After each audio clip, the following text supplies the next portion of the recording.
अब आगे बढ़ते हैं हम लोग। अब आर्थिक क्रियाकलाप क्या है? आर्थिक क्रियाकलाप के अंतर्गत सबसे पहले हम लोग प्रोडक्शन करते हैं, किसी चीज़ का उत्पादन किए। किसान धान रोपता है, धान का प्रोडक्शन होता है।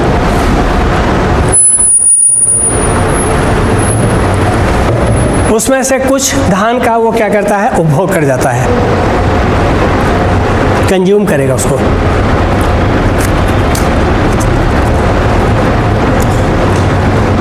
करेगा नहीं, साल भर के लिए रखता है ना, ले जा करके उसको स्टॉक करता है।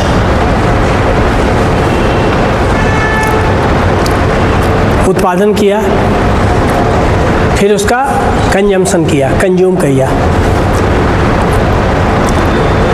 मान लीजिए कि 100 क्विंटल धान का उत्पादन किया, उसमें उसको ज़रूरत थी 50 क्विंटल, उसका साल भर खर्च चलेगा।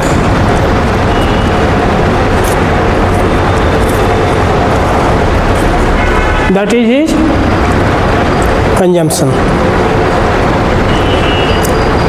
और जो बच गया उसको क्या करेगा, डिस्ट्रीब्यूशन। बाजार में जाएगा, उसको बेचाएगा, उससे जो पैसा आएगा उससे जाकर के तेल खरीदेगा, मसाला खरीदेगा, बच्चा को पढ़ाएगा लिखाएगा, कपड़ा लत्ता खरीदेगा।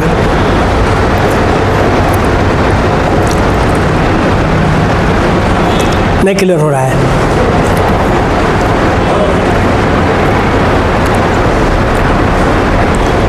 तो अर्थशास्त्र में हम लोग यही देखते हैं।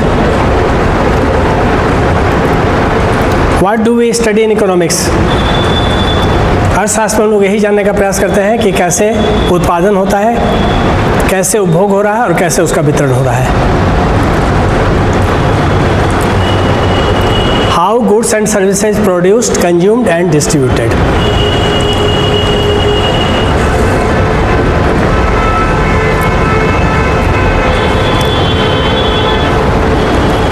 अब किसान धान का उत्पादन करने जा रहा है तो उसमें क्या क्या यूज कर रहा है? बीज लगाएगा, खाद देगा, कीटनाशक दवा का उपयोग करेगा। अब हल चला के करेगा कि ट्रैक्टर से करेगा?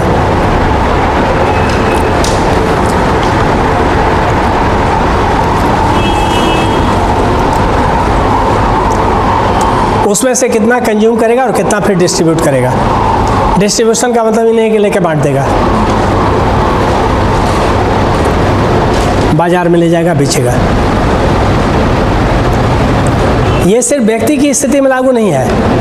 अर्थशास्त्र में हम व्यक्ति के साथ साथ पूरे राष्ट्र का भी स्टडी करते हैं। अगर व्यक्ति के स्तर पर स्टडी कर रहे हैं तो दिस इज माइक्रो इकोनॉमिक्स। इसको तब क्या बोलेंगे? लघु अर्थशास्त्र। माइक्रो, शायद इसको बोलते हैं बेस्टी। आज ये पूरे देश के स्तर पर करेंगे तो दैट इज मैक्रो इकोनॉमिक्स, समष्टि।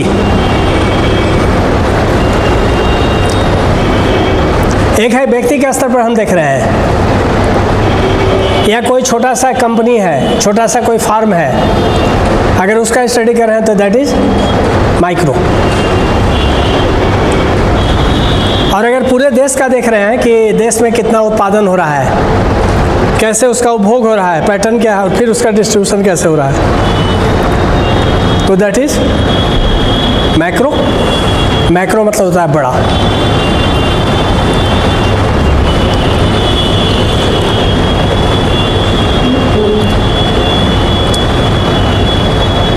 क्लियर है?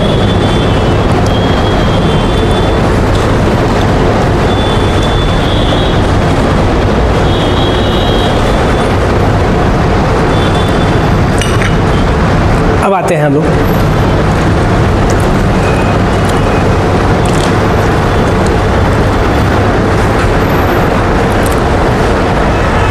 तो हमने बताया कि अर्थशास्त्र क्या है। क्लियर है सबको? व्यक्ति अपनी आवश्यकताओं की पूर्ति के लिए जो भी क्रियाकलाप करता है दैट इज उसका अध्ययन ही क्या है? अर्थशास्त्र है। अर्थशास्त्र एक विषय है जिसमें पढ़ाया जाता है कि कैसे व्यक्ति उत्पादन करेगा, कैसे उपभोग करेगा, कैसे वितरण करेगा, कैसे संपत्ति का संचय होगा।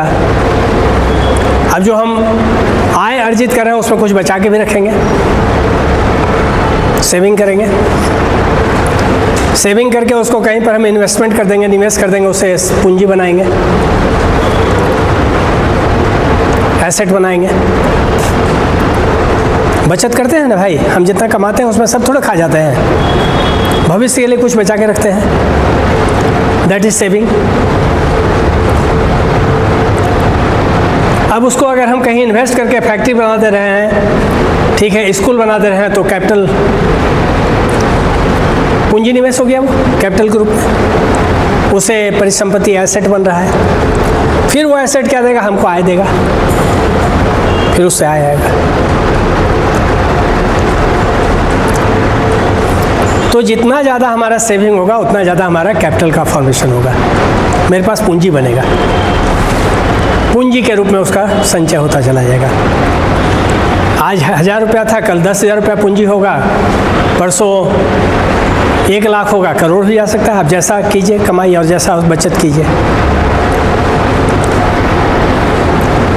नहीं क्लियर है?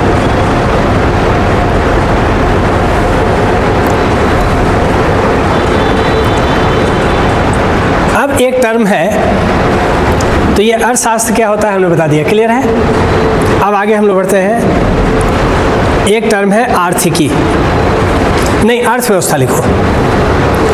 ये अर्थशास्त्र था जिसमें हम अर्थ का अध्ययन करते हैं, शास्त्र। अब एक टर्म है आर्थिकी।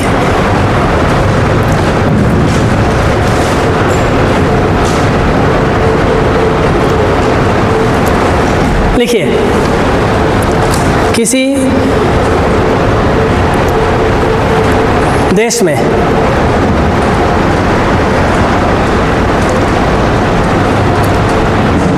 अर्थशास्त्र का क्रियात्मक पक्ष, अर्थशास्त्र का क्रियात्मक पक्ष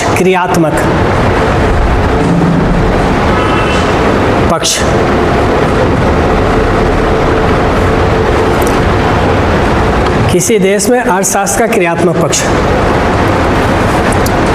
अंग्रेजी में इसको बोलेंगे, लिख दे रहे हैं हम,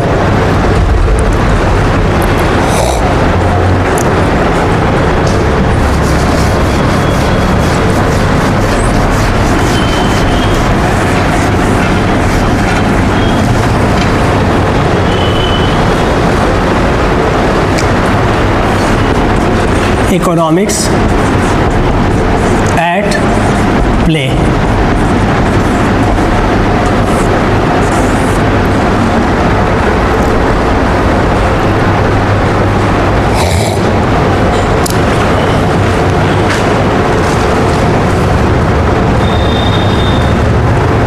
किसी देश में अर्थव्यवस्था का क्रियात्मक पक्ष, अर्थशास्त्र का क्रियात्मक पक्ष ना, किसी देश में अर्थशास्त्र का, इकोनॉमिक्स में जो हम स्टडी कर रहे हैं उसको कैसे यूज किया जा रहा है, उसका उपयोग कैसे हो रहा है, अर्थशास्त्र का क्रियात्मक पक्ष, इसीलिए हम बोलते हैं इकोनॉमिक्स एट प्ले। अर्थव्यवस्था कहलाता है, उसे बोलेंगे अर्थव्यवस्था, इकोनॉमी।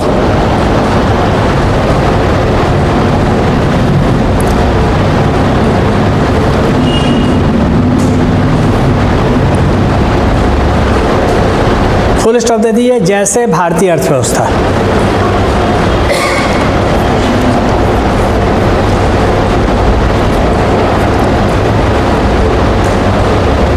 इसका एक उदाहरण बड़ा दे रहे हैं, बढ़िया उदाहरण, जैसे भारतीय अर्थव्यवस्था, उदाहरण भारतीय अर्थव्यवस्था। अर्थशास्त्र में हम लोग क्या देख रहे हैं कि प्रोडक्शन कैसे होता है, कंजम्पशन कैसे होता है, डिस्ट्रीब्यूशन कैसे होता है, पूंजी का संचय कैसे होता है। अर्थशास्त्र में हम लोग ये देखते हैं कि गरीबी किसको कहते हैं। इकोनॉमिक्स में गरीबी की परिभाषा दे दी जाती है कि भाई इतना अगर उसका प्रति व्यक्ति जो कंजम्पशन एक्सपेंडिचर है, उपभोग व्यय है, अगर इससे इतना से कम है तो गरीब है। बाद में बात करेंगे उसका। एक परिभाषा दे दिया। अब देखते हैं कि उस परिभाषा के अनुसार ये अर्थशास्त्र में परिभाषा हुआ, ये इकोनॉमिक्स डिफाइन करेगा, जो अर्थशास्त्री बैठ करके बताएंगे कि गरीबी का क्या पैरामीटर होना चाहिए, क्या मापदंड होना चाहिए। अब हम लोग उस परिभाषा को रख करके देखेंगे भारतीय अर्थव्यवस्था में गरीबी का प्रतिशत कितना है। तो ये क्या कहलाएगा, अर्थशास्त्र का क्रियात्मक पक्ष है कि नहीं। जो इकोनॉमिक्स में हमने स्टडी किया वो प्ले मतलब वो कैसे क्रिया मतलब कैसे वो व्यवहार में उसका उपयोग हो रहा है। भाई उसी परिभाषा के आधार पर हम बोलते हैं कि बेरोजगारी दर इतना है, गरीबी इतना है, कुपोषण इतना है, प्रति व्यक्ति आय इतना है।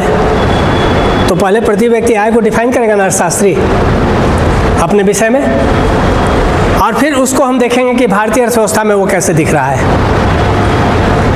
तो वैसा अर्थशास्त्र जो व्यवहार में लाया जा रहा है, वैसा अर्थशास्त्र जो क्रिया में है, उसको क्या बोलेंगे, अर्थव्यवस्था। नहीं क्लियर हुआ? अब बताइए कितना लोगों को नहीं क्लियर हुआ है?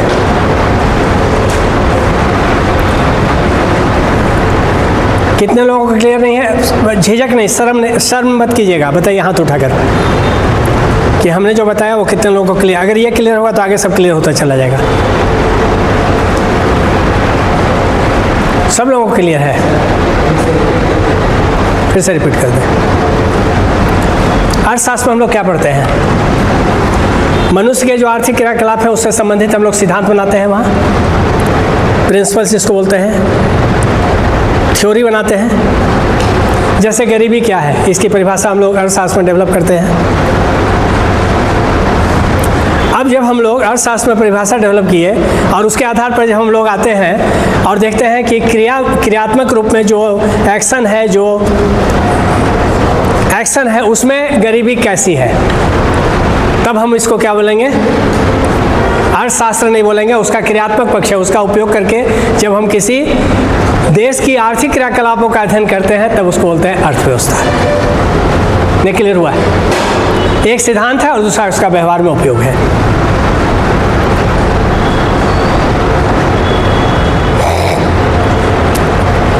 हम लोग बोलते हैं ना कि demand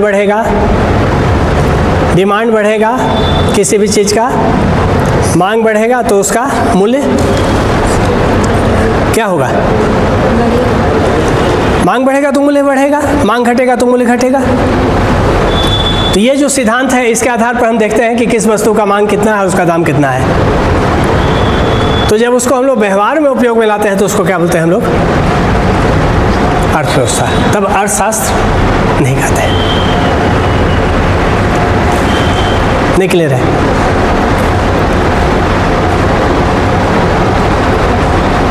price increases, demand decreases.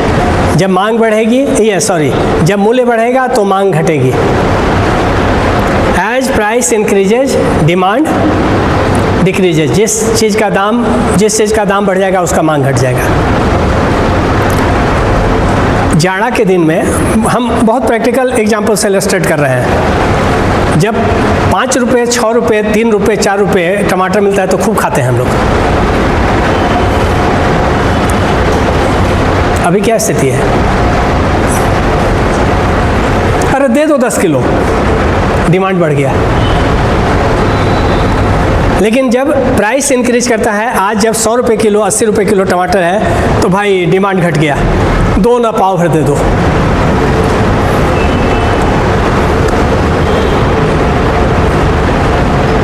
As price increases, demand decreases.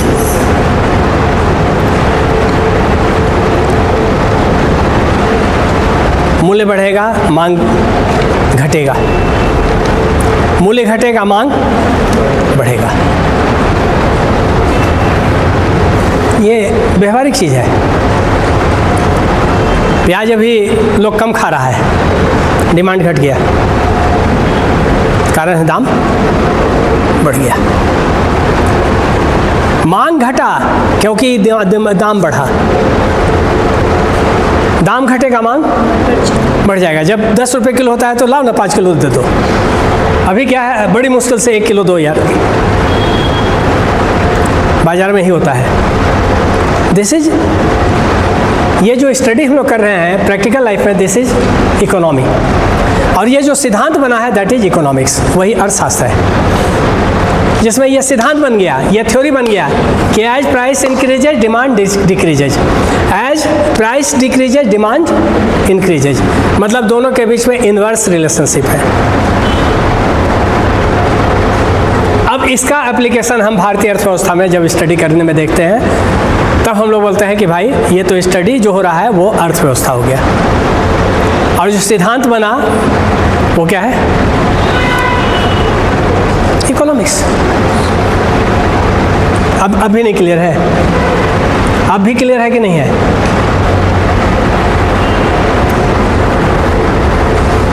अब नहीं होने से बहुत दिक्कत है, क्लियर होना होगा, क्योंकि पूरा इकोनॉमिक्स इसी पर बेस्ड है, डिमांड एंड सप्लाई।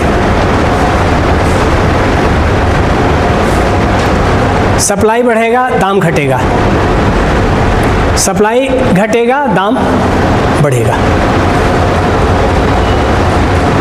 बाजार जाइए आप शाम में, सब्जी बाजार, छोटा सा एग्जाम्पल दे रहे हैं। अभी आपको तरबूज कहीं एक कोना में 10-20 तो दिखेगा, बड़ी सहेज कर रखा हुआ है। दाम पूछेगा तो बोलेगा 30 रुपये किलो। लेकिन जब सीजन था, जब पूरे मार्केट में खाली तरबूज, तो दाम हो गया था 10 रुपये। सप्लाई बढ़ा दीजिए, दाम घट जाएगा।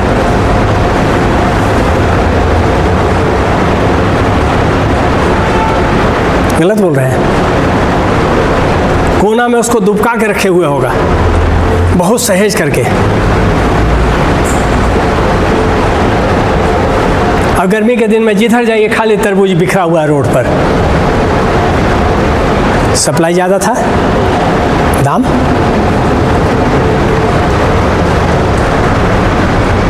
नहीं क्लियर है? ये तो प्रैक्टिकल लाइफ है। आप बाजार जाते हैं, अगर भिंडी आपको बहुत ज़्यादा ढेर का ढेर लगा हुआ है तो आप समझिए कि दाम घट गया है। अब कहीं थोड़ा बहुत दिखाई दे रहा है तो समझ जाइए कि बहुत महंगा होगा।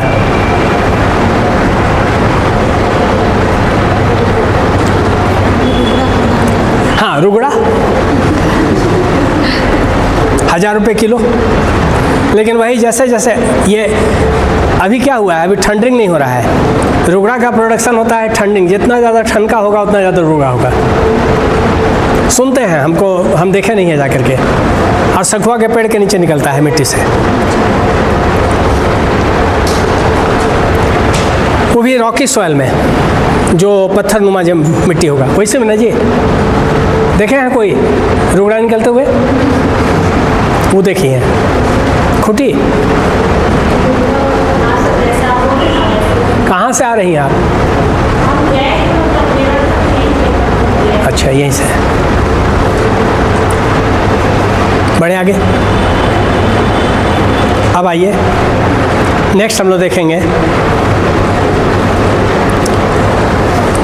अगला टर्म जो है वो है अर्थव्यवस्था के प्रकार, टाइप्स ऑफ इकोनॉमी।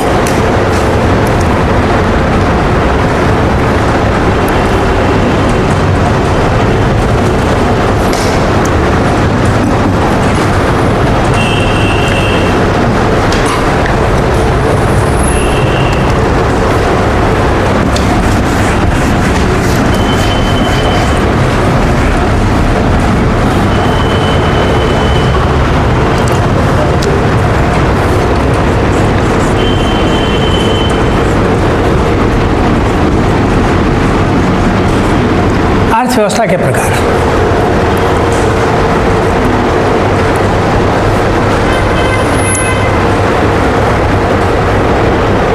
हिंदी में भी लिख सकते हैं।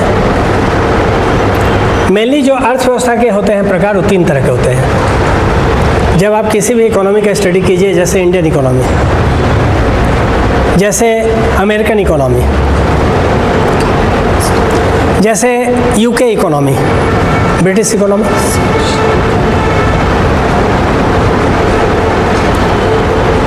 रशियन इकोनॉमी,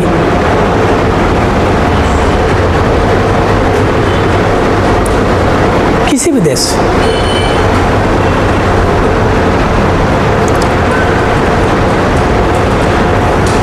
तो जब आप अर्थव्यवस्था का अध्ययन करते हैं तो उसको 3 श्रेणी में बांटते हैं हम लोग। पूरे विश्व की अर्थव्यवस्थाओं का अध्ययन कीजिए तो हम लोग क्या करते हैं, उसको 3 श्रेणी में बांटते हैं। कोई बता सकता है जी? वेरी गुड, तीनों को डिफाइन कीजिए आप।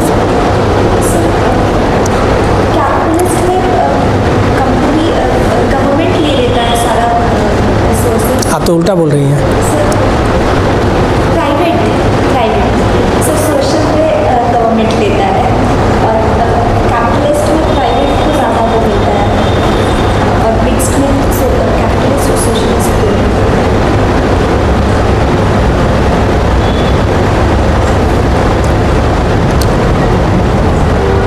जब हम लोग टाइप्स ऑफ इकोनॉमी पढ़ते हैं तो इसको हम लोग 3 तरह से पढ़ लेते हैं।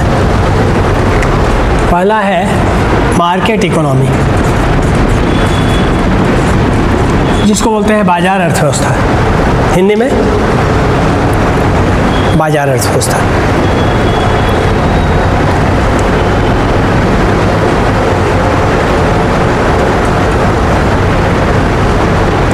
सेकेंड जो है इसको बोलते हैं नॉन मार्केट इकोनॉमी, गैर बाजार अर्थव्यवस्था। और तीसरा जो है वो है आपका मिश्रित अर्थव्यवस्था, mixed economy.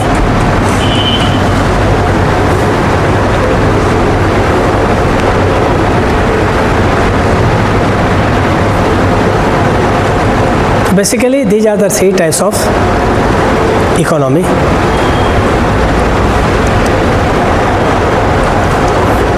Found in different countries of the world.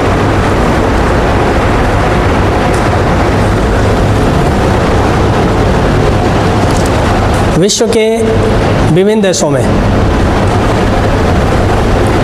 जो अर्थव्यवस्था के प्रारूप पाए जाते हैं,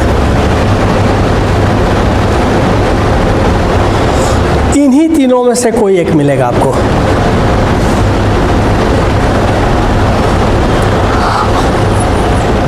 जितने भी देश हो,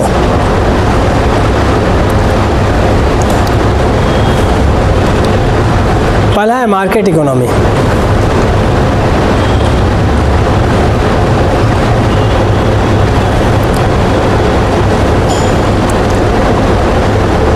आप बाजार में जा रही हैं, कोई वस्तु खरीद रही हैं,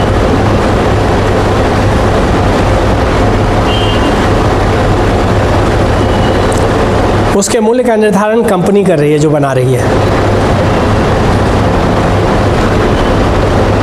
सरकार का उस पर कोई हस्तक्षेप नहीं है। मैं अपने कोचिंग संस्थान में प्रति बच्चा फी रखता हूँ। सपोज कीजिए कि वो फी 40,000 है, 50,000 है। मैं उस फी को रखने के लिए स्वतंत्र हूँ। सरकार हमको उसमें किसी तरह का हस्तक्षेप नहीं करेगी।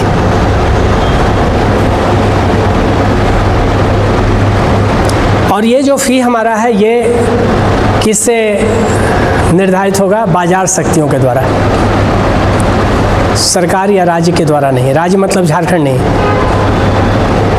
हम जब पॉलिटिकल साइंस पढ़ा रहे थे, ये इंडियन पॉलिटी, तो राज्य का मतलब हम बताए थे। राज्य का मतलब यहाँ देश, सरकार। यहाँ राज्य का मतलब सरकार। सरकार का कोई इंटरवेंशन मतलब हस्तक्षेप नहीं होगा उसमें। बाजार शक्तियाँ क्या है? Demand and supply. मेरा डिमांड बाजार में ज़्यादा होगा तो हमको फी ज़्यादा मिलेगा, डिमांड कम हो जाएगा तो फी घट जाएगा।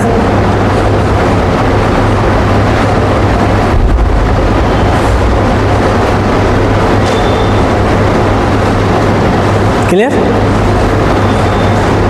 स्वाभाविक है ना कि अगर बाज़ार में हमारी मांग ज़्यादा है तो हम जितना फ़ी रखें मिलेगा, मगर हमारा डिमांड जैसे घटेगा हमको फ़ी घटाना पड़ता है। इसीलिए आप देखेगा बाई 1 गेट 1 फ्री बिक नहीं रहा है, डिमांड घटा हुआ है। तब वो कैसे बिकेगा? तो भाई दाम घटा दो।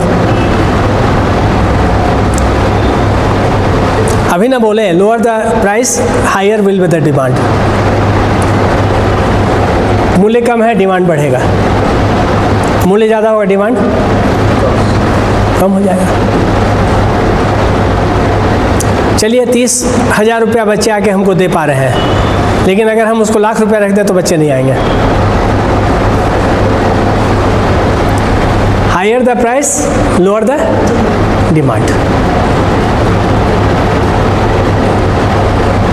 तो ये जो हम अपने सेवा का मूल्य निर्धारित कर रहे हैं, जो हम सर्विस दे रहे हैं, पढ़ाई दे रहे हैं, इस पर सरकार का कोई, राज्य का कोई हस्तक्षेप या नियंत्रण नहीं है। हमारा जो मूल्य है हमारे पढ़ाई का वो निर्धारित हो रहा है बाजार शक्ति के द्वारा, मार्केट फोर्सेज। और मार्केट फोर्सेज क्या है? डिमांड।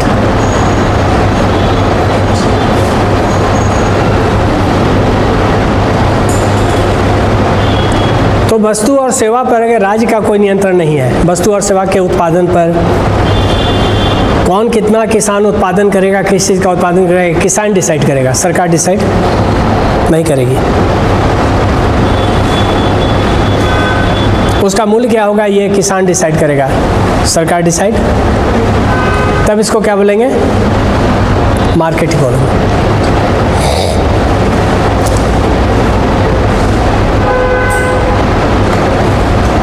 राइट?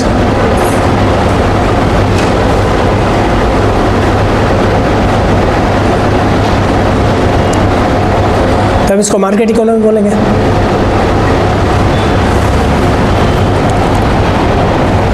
दूसरा है गैर बाजार अर्थव्यवस्था। अब यहाँ क्या है? वस्तु और सेवा का कितना उत्पादन होगा, कितना उसका मूल्य होगा, ये सब कौन डिसाइड करेगी? सरकार।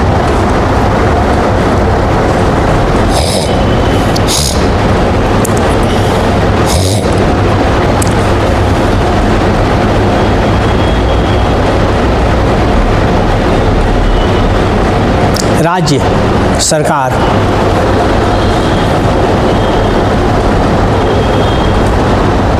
मतलब यहाँ पर बाजार शक्ति निर्धारित नहीं कर रही है, सरकार डिसाइड कर रही है कि किस वस्तु का कितना उत्पादन होगा और उसका मूल्य क्या होगा। उसके प्राइस को डिटरमाइन कर रही है गवर्नमेंट।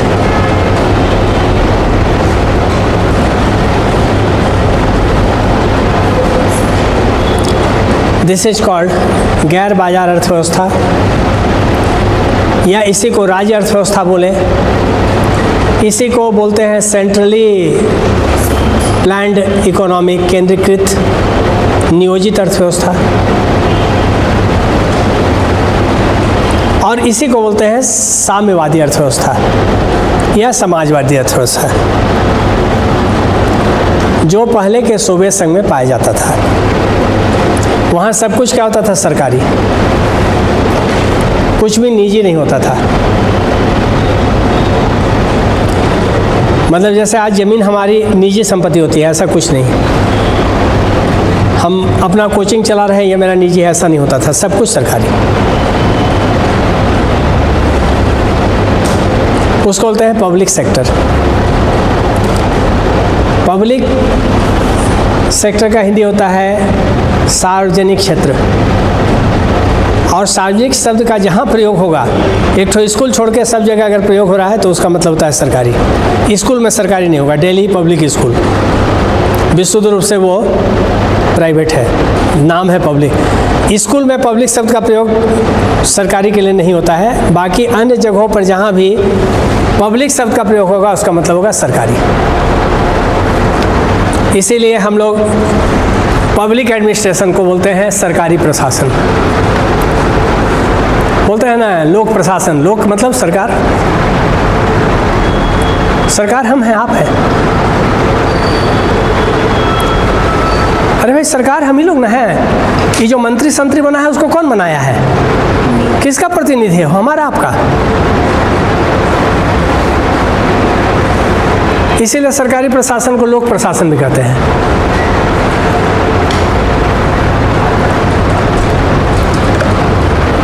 तो पब्लिक शब्द का जहां भी यूज कीजिएगा इसका मतलब होता है सार्वजनिक, सार्वजनिक या लोक ना, लोक। और इसका जो अर्थ हुआ वो क्या है? सरकारी।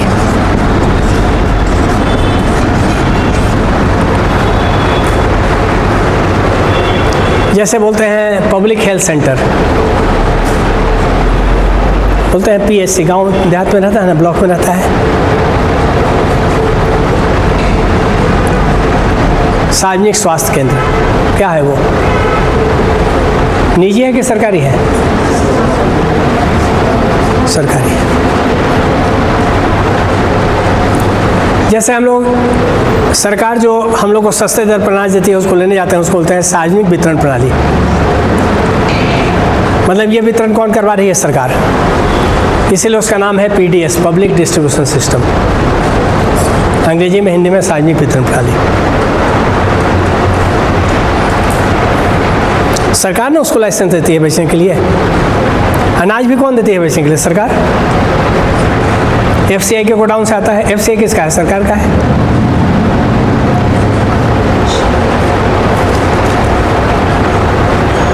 उसने देखते हैं पीडीएस, फुल फॉर्म होता है पब्लिक डिस्ट्रीब्यूशन सिस्टम, सार्वजनिक वितरण प्रणाली।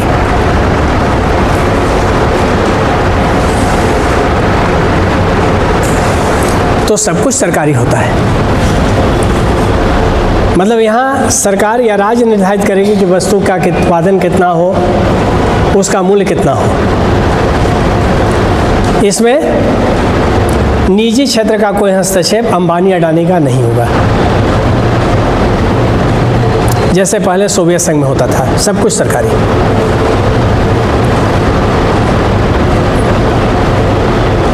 और तीसरा जो है वह मिश्रित अर्थव्यवस्था।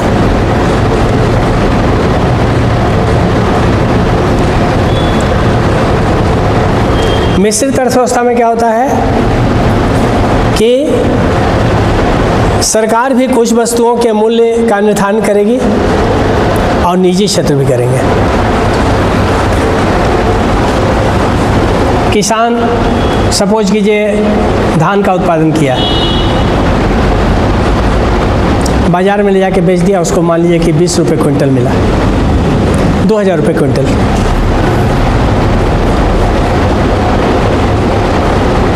ठीक है। अब हम बाजार में खरीदने गए चावल, हमको मिल रहा है 40 रुपये किलो। जो साहूकार है, महाजन है, बिजनेसमैन है, वो 40 रुपये उसको बेच रहे हैं, या वही किसान उसको 40 रुपये बेच रहा है चावल। और सरकार भी चावल बेच रही है। वो कैसे बेच रही है? 1 रुपये किलो, 2 रुपये किलो। कैसे? तो वही राशन दुकान।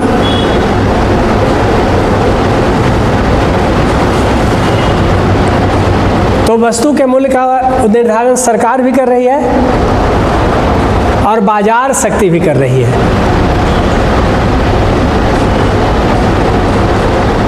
तब ऐसी अर्थव्यवस्था को हम क्या बोलेंगे? मिश्रित। नहीं क्लियर हुआ? किसान उत्पादन करके वो बाजार में 40 रुपये किलो बेच रहा है और सरकार वही चावल जो है वो गरीब लोगों के लिए, सामाजिक कल्याण के लिए, सामाजिक मुद्दों के लिए कैसे ला रही है? 35 किलो अंत्योदय योजना में 1 रुपये किलो, और बाकी जो नेशनल फूड सिक्योरिटी एक्ट है उसमें 2 रुपये 3 रुपये, राष्ट्रीय खाद्य सुरक्षा कानून।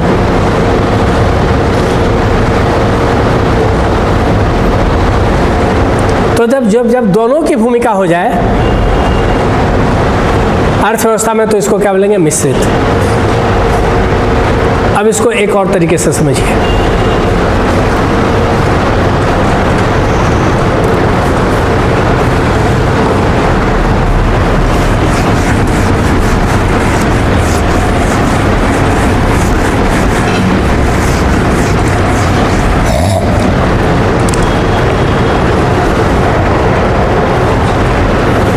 Market economy.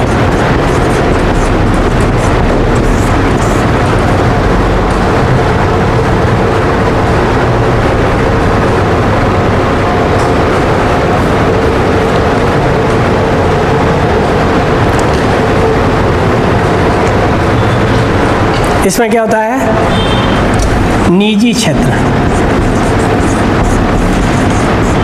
का स्वामित्व।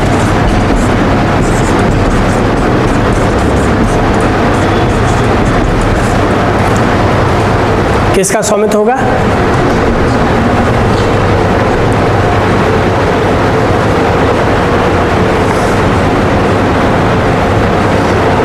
सब कुछ निजी हो जाएगा। निजी स्कूल, निजी अस्पताल, निजी ट्रेन, अंबानी अडानी का।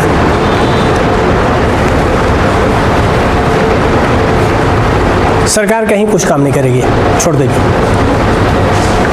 निजी क्षेत्र के लिए।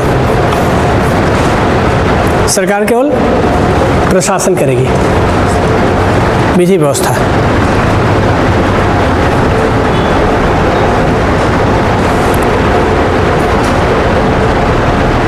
इसीलिए इसको क्या बोलते हैं, पूंजीवादी अर्थव्यवस्था। और जो निजी क्षेत्र काम करेगा वो किसके लिए करेगा? सिर्फ लाभ के लिए, पूंजी बनाने के लिए। इसीलिए मार्केट इकोनॉमी को क्या बोलते हैं? कैपिटलिस्ट इकोनॉमी बोलते हैं, पूंजीवादी अर्थव्यवस्था।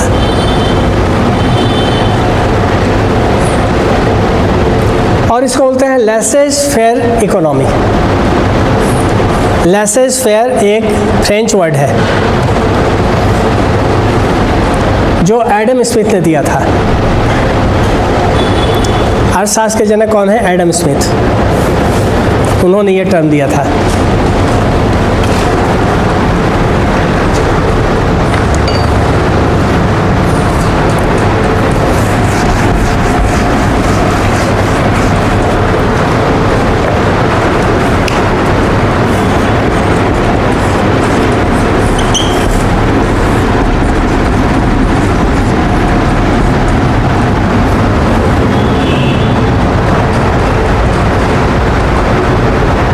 लेसेज फेयर जो है ये फ्रेंच वर्ड है, फ्रेंच शब्द है ये।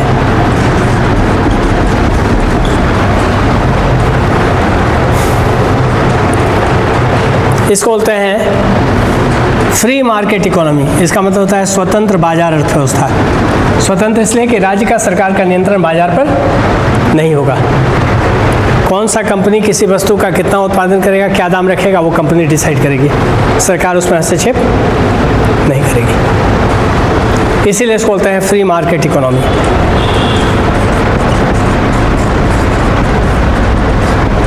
स्वतंत्र बाजार अर्थव्यवस्था।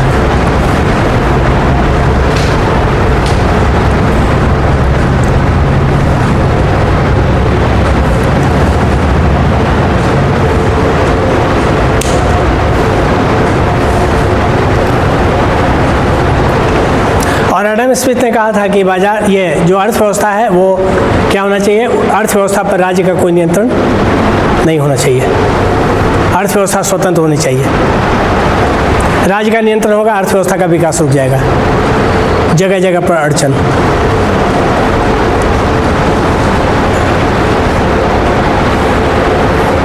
क्लियर? दूसरा जो है वो है नॉन मार्केट। ये सारा डिसाइड करेगी सरकार और राज्य। और जो फैक्टर्स ऑफ प्रोडक्शन होंगे, उत्पादन के साधन, उत्पादन के साधन पर किसका स्वामित्व होगा? सरकार का। Factors of production owned by government.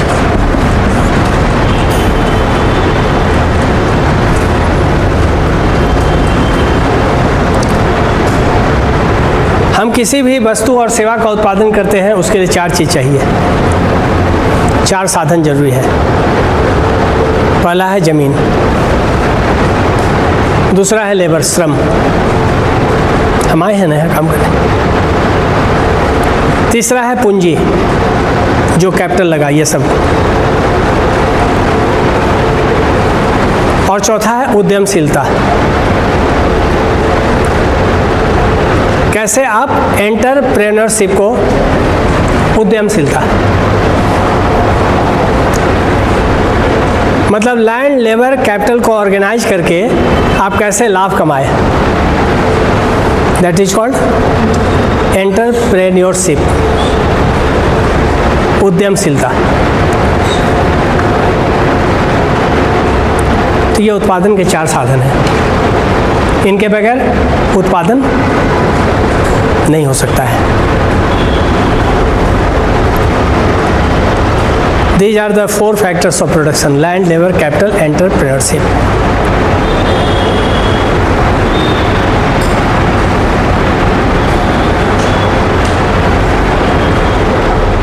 हम अपने संस्थान में हम एंटरप्रेन्योर की भूमिका में रहते हैं। हम अपने स्किल का यूज करके उससे लाभ कमाते हैं। आगे बताएंगे।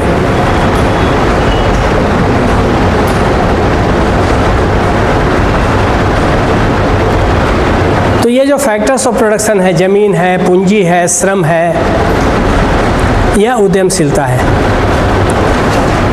जो गैर बाजार अर्थव्यवस्था होता है उसमें इसका स्वामी कौन होता है? सरकार।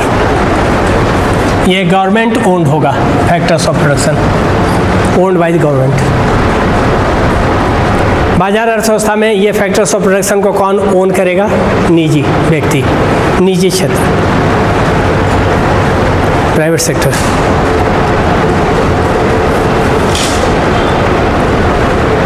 नहीं क्लियर हो रहा है? थोड़ा थोड़ा या पूरा? पूरा, ठीक है, वेरी गुड। और तीसरा जो है उसमें फैक्टर्स ऑफ प्रोडक्शन को ओन करेगी सरकार भी, और कुछ को ओन करेगी निजी क्षेत्र। जो देश की रक्षा सुरक्षा की दृष्टि से बड़ा महत्वपूर्ण होगा उस पर सरकार का स्वामित्व होगा। जैसे अभी भी एटॉमिक एनर्जी, रेलवे, इसी पर अब सरकार का स्वामित्व है, बाकी सब छोड़ दिया है। मतलब निजी क्षेत्र भी होगा और सार्वजनिक क्षेत्र भी होगा, दोनों होगा। एक तरफ टाटा स्टील है निजी क्षेत्र, दूसरी तरफ सेल, बोकारो स्टील लिमिटेड, सबसे बढ़िया उदाहरण है। दोनों काम कर रहे हैं, working together. State and private sector both working together.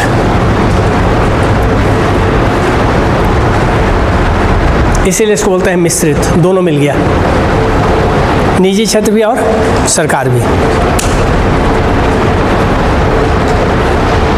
और वर्तमान में आप विश्व के किसी भी अर्थव्यवस्था का अध्ययन करें तो न तो वो विशुद्ध रूप से बाजार अर्थव्यवस्था है, न ही विशुद्ध रूप से वो गैर बाजार है। किसी भी अर्थव्यवस्था में आप जाइए, कितना भी पूंजीवादी हो, कुछ क्षेत्रों पर सरकार का नियंत्रण होता ही होता है।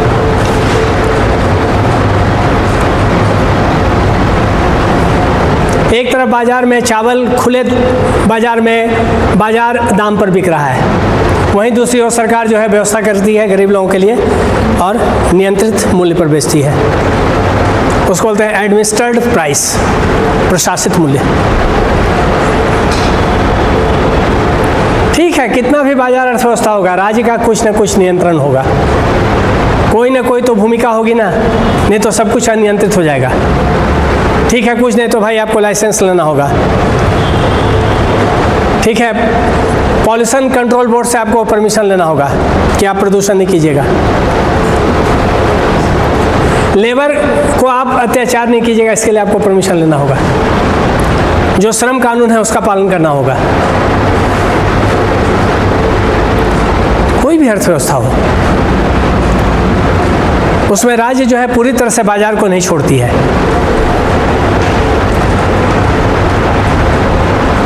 कुछ ऐसे सामाजिक मुद्दे होते हैं जिस पर राज्य का न्यूनतम नियंत्रण अवश्य होता है, मिनिमम कंट्रोल, मिनिमम रोल।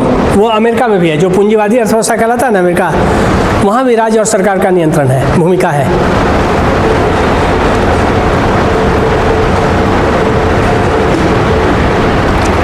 आप आज एक उद्योग खोलने जाइए, आपको देखिए कितना विभाग से आपको परमिशन लेना होगा।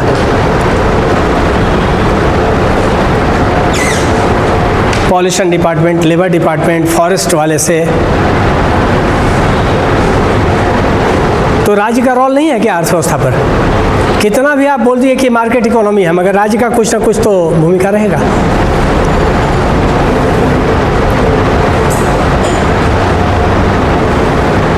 पब्लिक गुड्स, सोशल गुड्स, सरकारी वस्तु, सरकारी सेवा, स्कूल, अस्पताल फ्री, ये सरकारी सेवा है कि नहीं है? बाजार अर्थव्यवस्था में सरकार आपको स्कूल और हॉस्पिटल दे रही है कि नहीं फ्री में? एक तरफ रिम्स है तो दूसरी तरफ पल्स है।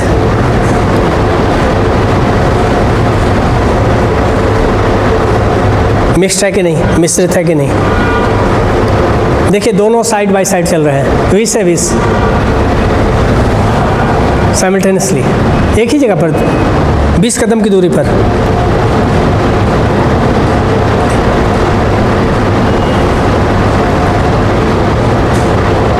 तो बहुत सारी ऐसी वस्तुएं और सेवाएं हैं जिसको बोलता है societal goods, societal services, public goods, public services, merit goods, उसी को क्या बोलते हैं? Merit goods.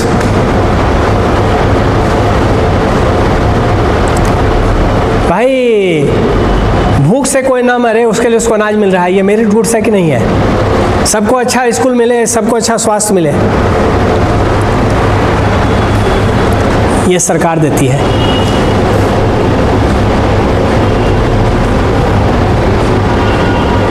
दूसरी तरफ सरकार क्या करती है? डीमेरिट गुड्स, बोलती है भाई कुछ वस्तु जो है वो डीमेरिट गुड्स है। जैसे बड़ा बड़ा लग्जरी कार, ये डीमेरिट गुड्स है, पॉल्यूशन क्रिएट करता है, ज़्यादा क्लोरोफ्लोरोकार्बन एमिट करता है, कार्बन एमिट करता है। तब उसको कैसे रोका जाए? तो सरकार क्या करती है? उस पर टैक्स बहुत रखती है। सबसे ज़्यादा जीएसटी किस पर है? इन्हीं सब वस्तुओं पर। ये जो कोल्ड ड्रिंक है जिसको बोलते हैं एरेटेड ड्रिंक, सिगरेट, सिगार, तंबाकू, शराब,